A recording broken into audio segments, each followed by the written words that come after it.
How to fix Starbucks active offers not showing. Hello everyone, I am Bishaka and welcome to our channel. Now let's get right into the tutorial. The first fix is to restart the Starbucks app. Close the app completely and reopen it to refresh its data. Next, check your internet connection.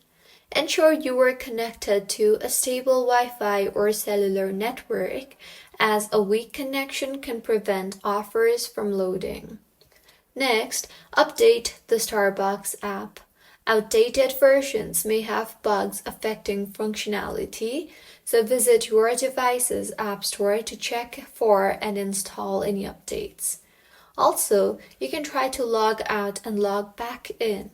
Signing out and signing back in can refresh your account data, so navigate to account settings within the app to sign out and then log in again. You can also try to reinstall the Starbucks app. Uninstalling and reinstalling the app can resolve persistent issues. After reinstalling, log into your account to check for offers. So this is how you can fix active offers not showing. If you find this tutorial helpful, please like the video and do comment if you have any queries. Also, do subscribe to our channel for more helpful tutorials like this. See you on the next one.